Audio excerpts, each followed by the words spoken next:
সুদীপার অবস্থা জেনে হসপিটালে সবাই চলে আসে। তখনই গায়ত্রী আদিত্যকে বলে, তুমি চিন্তা করো না আদিত্য, সুদীপার কিছু হবে না, ও ঠিক হয়ে যাবে। আদিত্য বলে, আমি জানি না বড় মা, আমি জানি না ও আর কখনো কথা বলতে পারবে কিনা, কিন্তু আমার যে ওকে অনেক কিছু বলার রয়েছে। এরই মধ্যে ডক্টর এসে জানায় সুদীপার খুবই ক্রিটিক্যাল কন্ডিশন, এখনই অপারেশন করতে হবে, না হলে পুরো ব্রেনে ব্লাড জমে যাবে আর এতে সুদীপার অনেক বড় ক্ষতি হয়ে যেতে পারে। আদিত্য অপারেশন শুরু করার কথা বলে, তখনই ডক্টর বলে অপারেশন করতে 40 লক্ষ টাকা লাগবে। আদিত্য বাড়ির সকলে শুনে অবাক হয়ে যায়, এতগুলো টাকা এই মুহূর্তে তাদের পক্ষে জোগাড় করা সম্ভব হচ্ছে না। আদিত্য বলে তার নামে ইন্স্যুরেন্স রয়েছে 10 লক্ষ টাকার, আপাতত সেটা দিয়ে এই জন্য অপারেশনটা শুরু করা হয়। এরপর ডক্টর রাজি হয়ে যায়। এরই মধ্যে ইন্দিরা বলে, আমাদের গয়না দিয়ে তো আমরা টাকাটা জোগাড় করতে পারি। গায়ত্রী বলে, কিন্তু 40 লক্ষ টাকা গয়না দিয়ে কি হবে? এরই মধ্যে পরমা বলে, লাবণ্যের উত্তরাধিকার তো আমার মনে হয় সুদীপা, আমি চাই ওর সম্পত্তি ওর কাজেই লাগুক। না না, আমাকে কিছু একটা করতে হবে, এভাবে সুদীপাকে হারিয়ে যেতে আমি দেব না। যে মেয়েটা আমার জন্য এত কিছু করলো, আমাকে এভাবে বোঝালো, আমি তাকে কিছুতেই হেরে যেতে দেব না। আদিত্যর কাছে গিয়ে পরমা বলে, আদিত্য, আমি লাবণ্য কোম্পানিটা বিক্রি করে দিতে চাই। আদিত্য বলে, কিন্তু এটা তো তোমার সম্পত্তি, তুমি কেন আমাদের জন্য এসব করবে? আদিত্যকে পরমা বলে, সুদীপার জন্যই আমি এই জায়গায় আজ আসতে পেরেছি, আর ভাগ্যে থাকলে আমরা আবার কিছু না কিছু একটা করে ফেলবো, কিন্তু আগে সুদীপাকে বাঁচাতে হবে।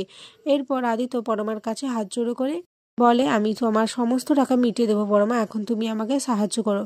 অভ্র আর পরমা চলে যায়। অপরদিকে রুডি ড্রিঙ্ক করতে থাকে।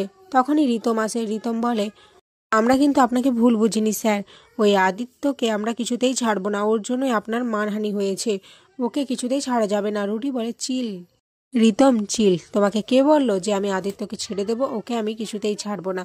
আচ্ছা এই নাও, এখন আমার বেল পাওয়ার আনন্দে তুমি একটু ড্রিঙ্ক করো। রিতম খেতে না চাইলে রুডি তাকে জোর করে। এরই মধ্যে পরমা ওখানে চলে আসে।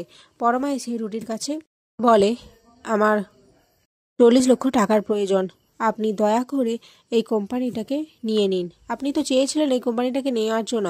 রুডি বলে, কিন্তু আমার কাছে এখন এত টাকা নেই, তখন চেয়েছিলাম কিন্তু এখন আমার টাকা খরচ হয়ে গেছে, তাই আমি এখন আর কোম্পানিটা নেব না।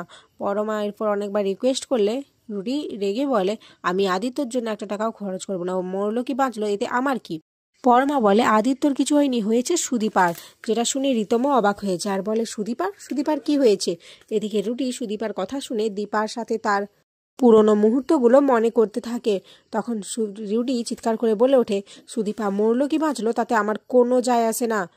রিতম এটা শুনে খুবই রেগে যায় আর রুডির গায়ে হাত তোলে। এরপর সেখান থেকে রিতম চলে যায় সুদীপার কাছে। এদিকে রুডি হাসতে থাকে আর বলে, লাবণ্য সেনগুপ্ত, কি ভেবেছো তুমি উপর থেকে সব দেখতে পাচ্ছ? দেখো, আমি কিন্তু তোমাদের কাউকে ছাড়বো না। এদিকে পরমা এটা শুনতে পেয়েছে আর বলে, লাবণ্য সেনগুপ্ত? তার মানে কি আমার সন্দেহ ঠিক? কিন্তু উনি এভাবে কেন বললেন? উনি কি লাবণ্য সেনগুপ্তকে চেনেন? এদিকে আদিত্য সুদীপার কাছে বসে থাকে। সুদীপার সাথে তার কাটানো মুহূর্তগুলো মনে করতে থাকে। আদিত্য কল্পনা করে সুদীপা সেরে গিয়েছে আর আদিত্য তাকে তার নিজের মনের কথা জানাচ্ছে। এরই মধ্যে ডক্টর এসে বলে, সুদীপাকে অপারেশন থিয়েটারে নিয়ে যাওয়া হবে। আদিত্য অপারেশন থিয়েটারে যায়। এরপর আদিত্য বেরিয়ে আসে। তখনই অভ্রকে দেখে আদিত্য বলে, কি রে দাদা ভাই, টাকার ব্যবস্থা হলো? পরমা আসেনি এখনো? অভ্র বলে, না রে ভাই, এখনো টাকার ব্যবস্থা হয়নি, কোম্পানিটা কেউ নিতে চাইছে না। আদিত্য বলে, কি হবে? আমি যে শেষ হয়ে যাচ্ছি, আমি সুদীপাকে ভাবে দেখতে পারছি না, আজ আমার জন্যই ওর এই অবস্থা হয়েছে। গায়ত্রী আদিত্যকে বোঝানোর চেষ্টা করে, কিন্তু আদিত্য বলে, না পরমা, আজ সুদীপার আমার জন্য এই অবস্থা। ও আমাকে বারবার বলেছিল ওকে বিশ্বাস করতে, কিন্তু আমি কি করলাম?